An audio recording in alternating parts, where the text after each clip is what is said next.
अब कहने सुनने को कुछ नहीं बचा परिचय। काश तुम बदजुबान होती, बदकिरदार नहीं।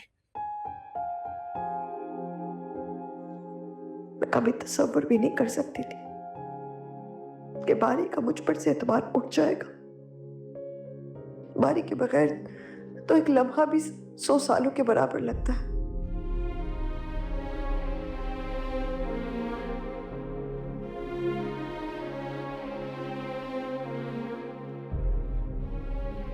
परी, बेटे इस घर की फाइल है, इसको बेच दो।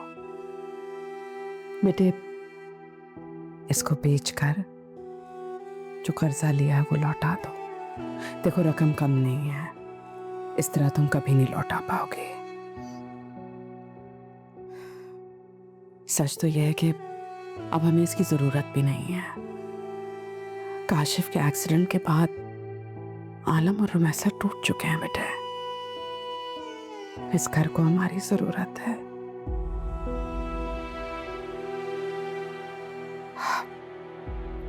इसलिए बेच दो बेटा इसको।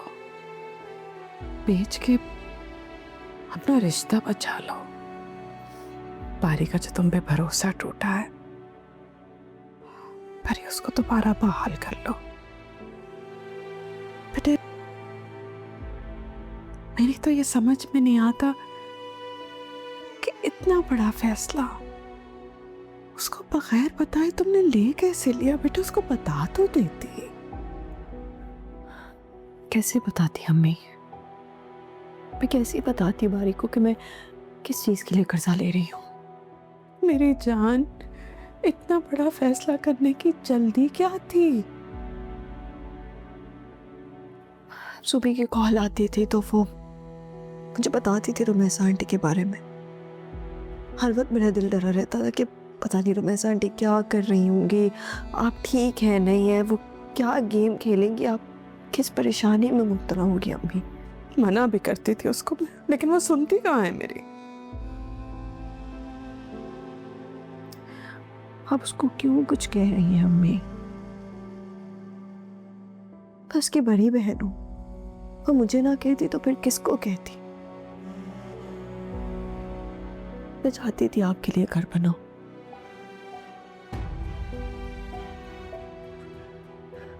इसी कश्मकश में घर तो बना लिया मैंने,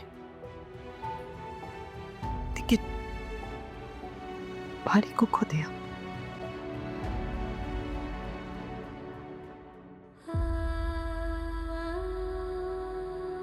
या अल्लाह, मैं तो बेबस हो गई हूँ।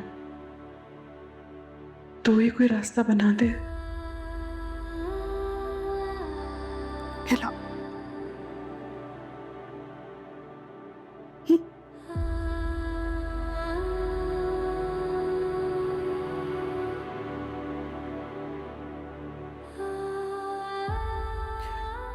फोन करो उस आदमी को जिससे ये घर खरीदा है और उनसे कहो कि हम बेचना चाहते हैं। करो बेटा।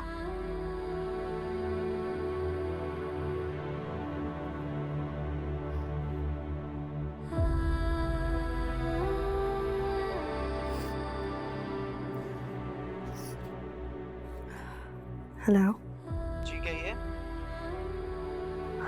सर, एक्चुअली मुझे पैसों की बहुत ज़रूरत है और मैं ये घर बेचना चाहती हूँ। फिर तो आपने बड़े ठीक वक्त पे फ़ोन किया। मेरे पास एक पार्टी है, उसे इसी बिल्डिंग में घर चाहिए था और अच्छे खासे पैसों पर मिल रहा है। थैंक यू, मैं आपसे जल्द रब्ता करती हूँ।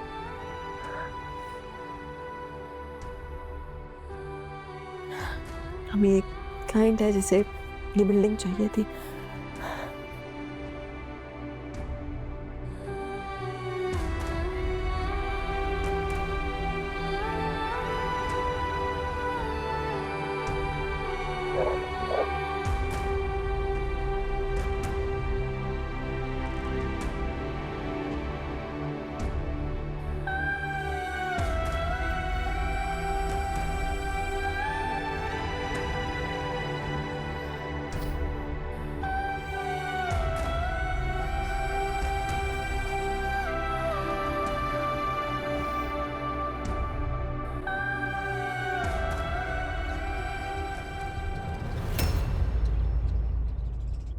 काशिफ, ये व्हीलचेयर मुझे ज़ुहैब ने दी थी।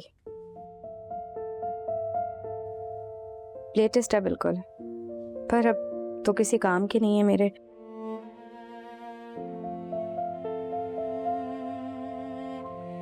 अब मैं तुम्हें इसके फंक्शंस बता देती हूँ, उससे तुम इसको चला सकते हो। और ये इसका ऑन एंड ऑफ बटन है, यहाँ से तुम इसकी स्पीड जो है वो कम ज़्यादा कर सकते हो।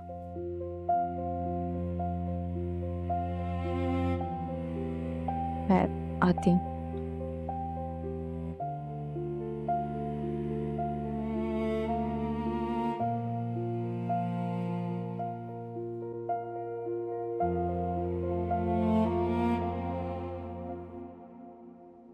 जब से इसकी ये हालत हुई, ना कुछ खा रहा है ना पी रहा।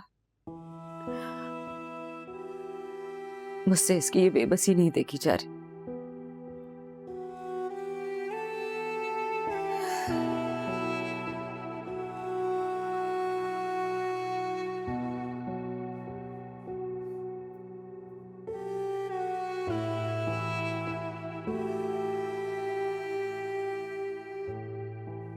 अब्बू, अल्लाह से उम्मीद रखें। आप देखिएगा इंशाल्लाह काशिफ की भी हम इस व्हीलचेयर से जान छुड़वा देंगे। बस आप दोनों को ना बहुत हिम्मत करनी होगी। आप लोग हिम्मत करेंगे तभी काशिफ को भी हिम्मत मिलेगी।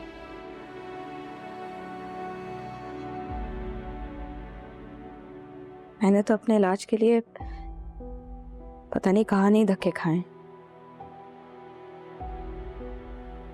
पर देखें मुझे ऐसा डॉक्टर आखिरकार मिल ही गया ना, जिसकी वजह से आज मैं अपने पैरों पर खड़ी। आप देखिएगा हम काशिफ को भी उसी डॉक्टर के पास लेके जाएंगे, उसका इलाज करवाएंगे, वो ठीक हो जाएगा। बस हिम्मत नहीं हारनी आप दोनों ने, प्लीज।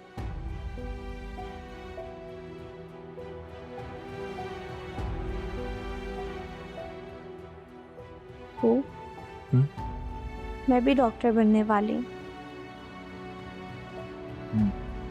आप फिक्र मत करें, मैं जल्द डॉक्टर बन जाऊंगी। हम मिलके काशिफ का बहुत ख्याल रखेंगे, वो ठीक हो जाएगा।